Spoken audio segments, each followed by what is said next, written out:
जय श्री राम, राधे राधे। दोस्तों, आप देखने लग रहे हो हरियाणा का मन पसंद यूट्यूब चैनल CSC हेल्पलाइन। जड़ा आपने मिले हैं हरियाणा की हर स्कीम की, चाहे वो छोटी हो चाहे वो बड़ी हो, हर स्कीम की बढ़िया सही तरीका तो जानकारी। ठीक है, अगर आपने अब तक भी चैनल सब्सक्राइब नहीं किया है तो भाई चैनल ने सब्सक्राइब कर लो, देर मत करो, बेल आइकन ऑन जरूर कर लियो, ताकि जब भी किसी कोई नई स्कीम आवे उसकी वीडियो बने, उसकी सही जानकारी आप लोगों तक पहुंच पावे।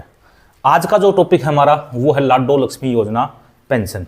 हरियाणा गवर्नमेंट ने इसकी बखूबी जो है पूरी तैयारी कर ली है, सारा सौदा बन के तैयार दरिया है। बस अभी जो नेक्स्ट बजट सत्र आएगा उसके अंदर तकरीबन 1000 करोड़, छोटी मोटी रकम नहीं भाई, 1000 करोड़ रुपए जो हैं वो इसके अंदर बजट पेश किया जाएगा।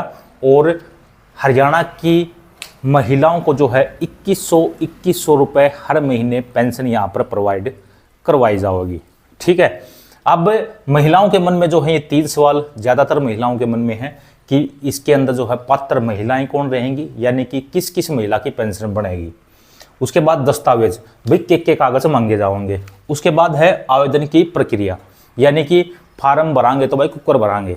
ठीक है, तीनों डाउट जो हैं भाई 1 कमेंट में क्लियर कर देवांगे। लेकिन वीडियो को शुरू करने से पहला आपने मैं बताना चाहूँगा कि भाई ये जो पेंशन है ये महिलाओं के लिए बनाई गई है, औरतों के लिए बनाई गई है। ठीक है, और भाई लड़की में और औरत में फ़र्क होता है दोस्तों। ठीक है, जब तक लड़की की शादी नहीं होती, यानी कि शादी से पहले वो लड़की है, लड़की शादी होते ही वो औरत बनती है। ठीक है, आप किस नज़रिए से देखते हो आप समझ लेना भाई। मेरा कहने का मतलब ये है कि भाई लड़की की शादी से पहले एक फीमेल का अलग सिस्टम होता है और लड़की की शादी के बाद जो है फीमेल का एक अलग सिस्टम होता है। ठीक है, तो उन महिलाओं की बात हो रही है जिनकी शादी हो चुकी है। ठीक है, उन महिलाओं को ये पेंशन जो है वो प्रोवाइड करवाई जाने वाली है। अब बात आती है इसके अंदर कि भाई पात्र महिलाएं कौन रहेंगी। ठीक है, तो पात्र महिलाओं को सिंपल और सीधे शब्दों में अगर मैं आपने बताऊं तो भाई BPL कार्ड वाली महिलाओं को जो है इस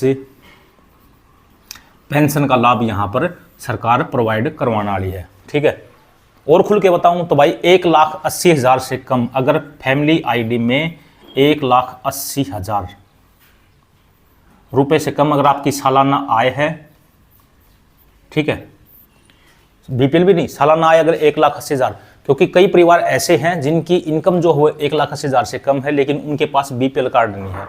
कार्ड कटने का कारण कुछ भी हो सकता है, उनके भाई किसी सदस्य के नाम पे 4 पहिया का साधन है। ठीक है, गांव के अंदर 400 गज का प्लाट है, बिजली का बिल जो है भाई गलती से 20,000 रुपये से सालाना ज़्यादा आ गया था, परिवार के किसी सदस्य ने ITR भर दी थी तो उनका पीला कार्ड कट गया, लेकिन उनकी जो एनुअल इनकम है फैमिली ID के अंदर 1,80,000 तक कम है। तो 1,80,000 से कम वाली सभी महिलाओं को जो है यहाँ पर बेनिफिट मिलने वाला है। ठीक है, और अप्रैल महीने से आपकी शुरू हो जाएगी। अभी चर्चा कर रहे हैं इसके बारे में, अप्रैल की भी पक्की गारंटी मैं नहीं देता भाई। ठीक है, तो यहाँ पे बता दें पात्र महिलाएं ये रहेंगी।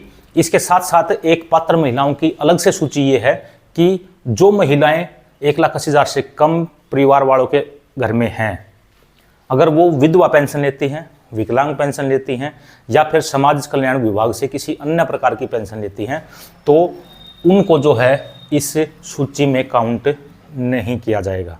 ठीक है, अब आपके सारे डाउट क्लियर हो गए होंगे। ठीक है, अभी हाउसवाइफ, कंस्ट्रक्शन वर्कर है, अनएम्प्लॉयड है, स्टूडेंट हैं, इनके बारे में गवर्नमेंट के द्वारा अभी तक कुछ नहीं कहा गया है। जितने भी चीज़ें आप देख पा रहे हो कि हाउसवाइफ को मिलेंगी, कंस्ट्रक्शन वर्कर को नहीं मिलेंगी, फलानी को मिलेंगी, स्टूडेंट को नहीं मिलेंगी, अदर लेबर को नहीं मिलेंगी, फार्मर को नहीं मिलेंगी, ये सभी चीज़ें अभी आप व्हाट्सएप ग्रुप के माध्यम से देख पा रहे हैं। ठीक है, यूट्यूब प्लेटफॉर्म के माध्यम से देख पा रहे हैं, लेकिन गवर्नमेंट के द्वारा अभी तक ऐसा कोई इंस्ट्रक्शन प्रोवाइडर नहीं करवाया गया है कि हाउसवाइफ को ही मिलेंगी। ठीक है, अदरवाइज आप सेफ्टी के लिए अपना हाउसवाइफ करवा सकते हो, वो आपकी इच्छा है। मैं इस बारे में ज़्यादा टिप्पणी नहीं करना चाहूँगा।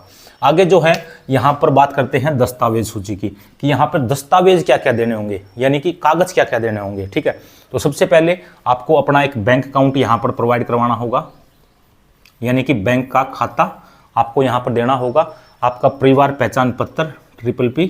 ठीक है, इसके साथ DOB।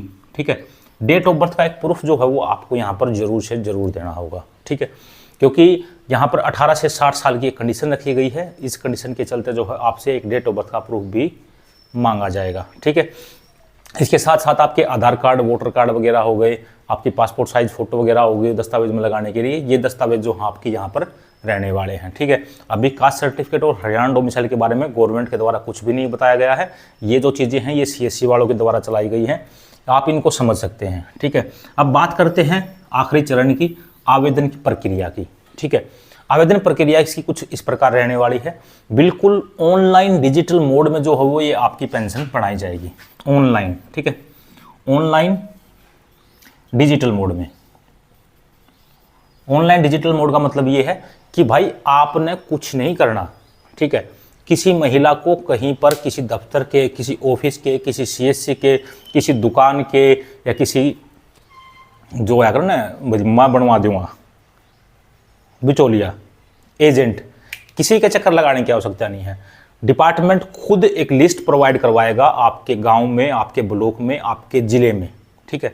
डिपार्टमेंट खुद आपका डाटा भेजेगा कि भाई ये महिला है, ये इसकी फैमिली ID है, ये इसका मोबाइल नंबर है, आप इससे कांटेक्ट करो समाज कल्याण विभाग वाले और इसकी पेंशन बना दो, बस बात खत्म, ठीक है। आपको कहीं पर किसी CSC वाले के पास, किसी दुकान वाले के पास, किसी एजेंट के वाले के पास किसी को एक फूटी कौड़ी देने की आवश्यकता नहीं है। जो भी होगा सब डिजिटल ऑनलाइन माध्यम से होगा, आपको कुछ भी करने की आवश्यकता नहीं है, ठीक है।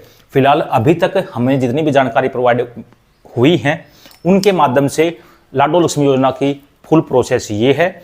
अगर इसके अलावा कुछ भी गाइडलाइन डिपार्टमेंट के द्वारा जारी की जाती हैं तो उसकी जानकारी हमारे इस YouTube चैनल के माध्यम से आपको बखूबी अच्छे तरीके से मिल जाएगी। तो चैनल को सब्सक्राइब करके रख लें और बेल आइकन को ऑन जरूर कर लें।